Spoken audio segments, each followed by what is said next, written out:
Throughout the continental United States, there is a gathering of our automotive history. Most of you will not get to see or experience these icons of our youth, but I will, and I want to take you along with me on this wonderful journey. This is your time to connect with your automotive past. These vehicles and people are real. Many people have experienced a love affair with cars, the same as I have, and that's what this series is all about. We will also feature cars at a Wednesday night cruise. For the last 5 years, we have been collecting the video necessary to bring you some of the most beautiful classic, custom, and antique automobiles we can find. People have been the center point of the series because whenever you talk about restored cars, you must put a face of a human being with it. Therefore, we have attempted to, and I believe succeeded, in presenting in this classic car series. Stories of these unique and beautiful cars are preserving a precious part of our automotive history. We'll be right back.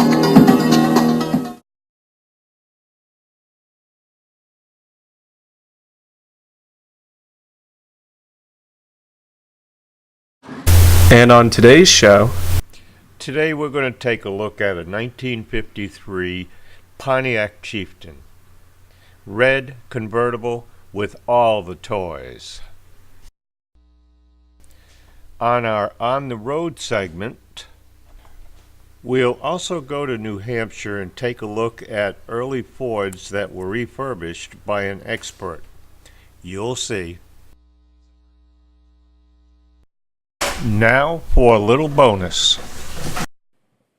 And to top off the show, we have a beautiful 1941 Chevrolet Special Deluxe owned by Bruce Beecher. This is my second time of shooting this car, but it's a first time for you.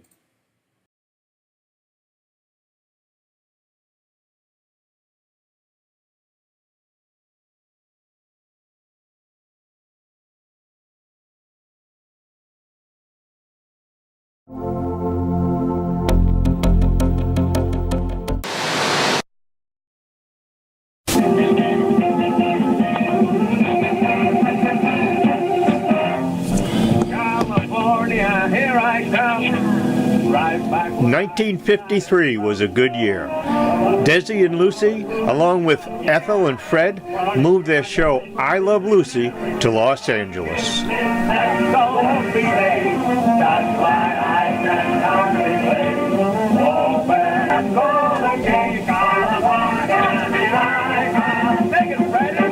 California. 1953 saw the growth of the buy now, pay later mentality, with car makers leading the way by allowing longer and longer periods to pay for your new car. Queen Elizabeth II, crowned Queen of England. The unions gained strength with more and more workers belonging to unions. With wage and price controls ended and unemployment rate at 2.9%, the increase in standard of living continued to grow and appeared to have no boundaries. A teacher's average salary was $4,254 and a pound of ground steak was 90 cents. The first color television sets appeared, selling for $1,175. By the end of the 1952 model year, Pontiac dealers were out of cars and there were a lot of orders for 1953 models. The Chieftain received a thorough facelift, including the iconic dual streak trim that ran the length of the hood and the trunk. An enhanced interior and optional power steering were other benchmarks for the year. The 1953 Pontiac was all new on a 2-inch longer wheelbase with a new grille, modest fins, a flatter deck lid that increased trunk capacity, and side chrome trim extended into the front door with a second lower strip sweeping to the tail lamps. It also had a new front suspension, a one-piece windshield, and ignition key starting. It's straight 6 engine upgraded with aluminum pistons, a new crankshaft, and a 2-barrel carburetor, cranked out 118 horsepower with the available Hydromatic. Its new instrument panel, a major improvement over previous models, housed the heater, defroster, and radio controls in a comprehensive arrangement instead of the haphazard add-ons in many other cars of the time. This beautiful red 1953 Pontiac Convertible has a special place in our collector's museum. It's a premium example of what a customer would see on the showroom floor of a Pontiac dealership in any town, USA. Premium Beat. And we'll be right back.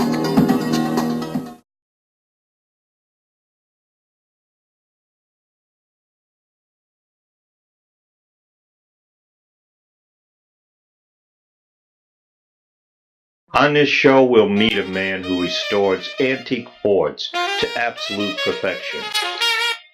Let's, you and I, take a step back in time and experience Cruise Night with Classics. Sometime when you're looking for segments, you really don't know where you're going to find them. You might think that some of the best segments or pieces that you want to fill your program would be located in large cities. Big museums, things of that nature. Well, the best stuff is in the countryside. We're in New Hampshire. I'm not sure of exactly where we are in New Hampshire. We've been driving for a while, but we came across, we had this lead to come and see a gentleman named Ladd. That's his first name. I'm going to let him introduce himself. Ladd Eaton. Ladd Eaton. And Ladd, do you mind telling us where we are? We're in Melvin Village, New Hampshire, which is part of Tuftonboro on Lake Winnipesaukee. What is it that you specialize in? And I think we're sitting amongst them, but I just want you to tell me what do you specialize in? Well, I prefer to do early Fords if possible, preferably 1928 through Model A, and they're referred to as Model A's. But I'll go earlier into the T's and later up into the late 40s, but preferably Fords. I like to take Model A Fords and older cars that have been off the road for many years and bring them back to life and put them back on the road for other people. So I completely disassemble them and renew every single part of the car, get them running, and deliver them back to the customers. They are very worker-friendly and simple, and they're relatively easy to find, even though there are not many around. They made over 4 million of these cars originally. Oh, really? Yes. 4 million. Wow. Now that was over a span of 1928 to 1931. Okay. Now there are 4 million of these. How many do you think are left? Oh, I would say there's probably 200,000 at least on the road still. They're huge clubs. All over the United States. All over the United States. And there are all kinds of clubs. Model A, Model T. 1930, I decided I'm going to go down and I want to buy one of those. Would it be sitting in a showroom looking like that, or would it be in a showroom? Absolutely, they did have showrooms for these cars. Okay, so we're in a showroom. Would it look like that? Yes, that's restored to its original condition with the original color as it came from the showroom. Because I'm looking at it and I'm saying to myself, the shine on the fenders, the paint job. I mean, it's a beautiful, beautiful piece. You wonder. When somebody walked into that showroom, could this have been their first car, first family car? Or would they be coming straight out of the buckboard into this thing? They probably would have gone to a Model T first. Okay. It came out in the early teens. Okay. And in 1928, Ford made a major upgrade to the automobile to be maintain itself competitively with others. So this would have been probably the next car that they went into after that. Okay, so this was an upgrade. This is okay. We're tired of being cold in the wintertime with the wind blowing through the car, and we need something with windows that go up and down, and might even have had a heater. Does this have a heater on it? Yes, it does. Wow, this is big time. We're also sitting in front of another car. This is another one of yours. Yes. Now, what is it? It's a 1930 Model A Deluxe Roadster with a rumble seat. Color correct and Yes, everything? Washington blue.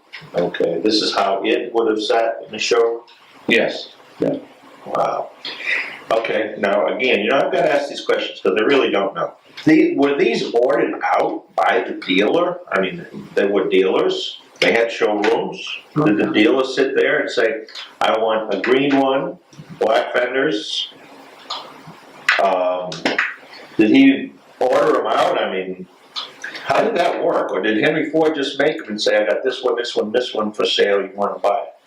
I think the size of the dealership probably determined the number and types of body styles that they would get. I'm sure that they could order. A lot of the cars probably came through based upon available inventories that Ford had, and they might make upgrades to them when they got to the dealer. Okay. Such as add-on power lights or white wall tires or additional spares or things like that. Yeah, I hadn't thought about that. Dealer option. Yes. Yeah. Yeah. So the car would come in sometimes, maybe bare bones, and as the person bought it, they'd say, hey, do you want a steering wheel? No. A little bit more than that. How about the tires? You want tires on this thing? The original Model Ts, when they were shipped to dealers, were shipped without fenders. The fenders came along afterwards, and the dealers installed the fenders on the Model T. Really? Yes. Was so that they wouldn't get beat up or anything? Probably easier to transport, less Yeah. chance of Less damaging the fault. fenders. Yeah.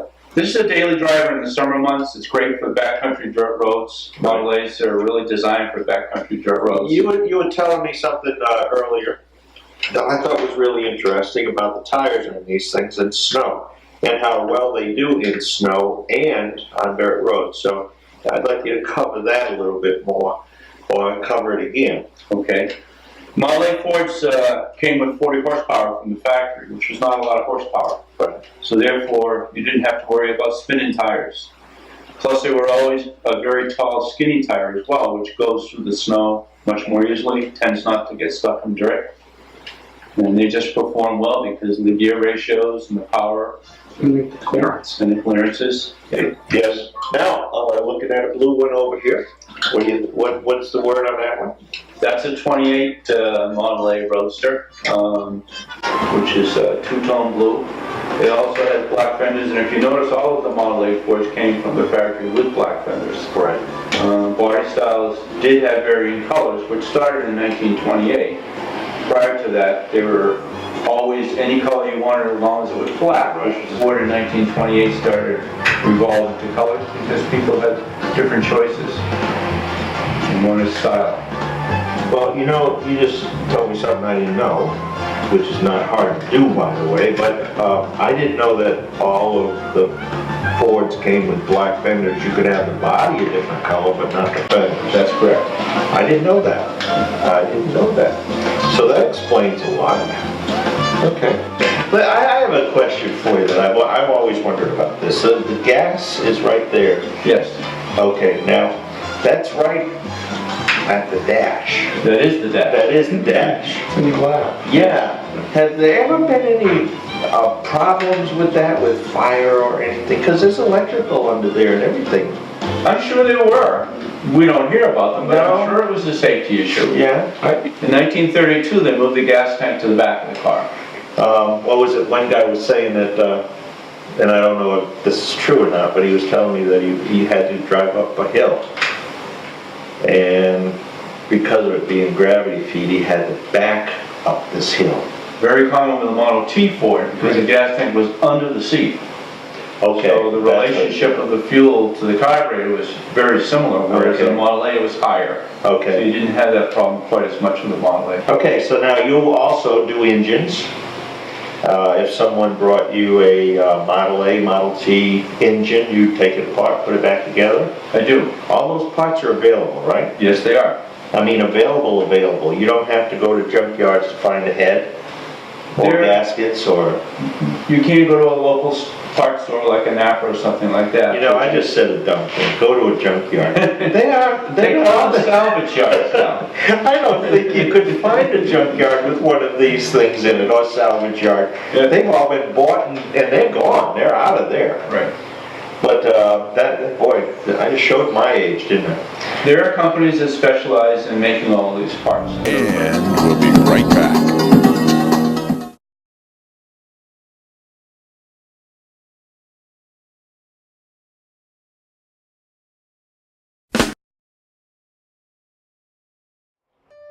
Now for a little bonus. How did you find this car? Well, originally I had another 41 Chevrolet back probably 15, 16 years ago, and restored that and sold it, and then went through a series of 55, 6, 7 Chevrolets, but I wanted another 41 Chevy. So I set my search in Hemmings Motor News. Couldn't find one in Maine that I wanted, or in New England. And I wanted a coupe. My first one was a two-door sedan like this one. Called a fella in Hemmings Motor News down in Fresh Meadows, New York, I think it was. And he had a coupe for sale. And he said that he had just sold the coupe that day, took a deposit on it. Sounded like just the right one. But just before he hung up, he said, "But I have a two-door sedan in the garage. I will sell it if you're interested." And so I said, "Well, could you please send me some pictures?" And he did, and went through the photographs, and I could see that it was a very nice original car. So I made him an offer, and had a trucker pick it up for me in New York, and bought it sight unseen, wrote him the pictures, and got it up to Maine, and was extremely happy. It was everything he said it was. I drive it every weekend, keep it in the garage with a car cover over it, but it's out in the weekend, put maybe 800 to 1,000 miles a year on it in the summertime. So it gets driven, and I think they should be driven. So when you got it, you bring it back, you take a, what are your plans for this car now? Well, I don't know what you could do to it. Well, it did need a lot. I got it all sorted out over the next couple of years. It runs just beautifully. You can drive the automobile 65 miles an hour without a vibration. So everything has been gone through. So what are your plans for it? Well, as they say, it's my keeper. I've had this one about 12 years, and I've had 4 or 5 others in the meantime. We want to thank you for preserving a piece of the American automotive history, because that is a piece of our history. Okay, again, thank you very much, my friend. Don't go anywhere. We'll be right back.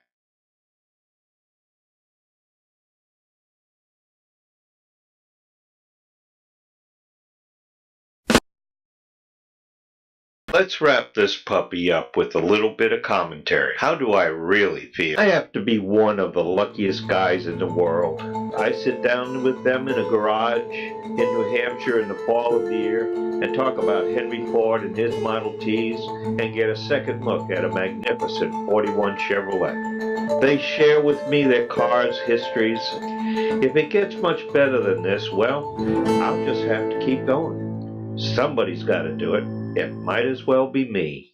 We invite you to Motorland in Arundel, Maine, and the Maine Classic Car Museum. On behalf of Miles, Tom, Tim, Phil, and Brandon, we would like to thank you for watching our show. Our web address is motorlandtvnetwork.com. See you next week.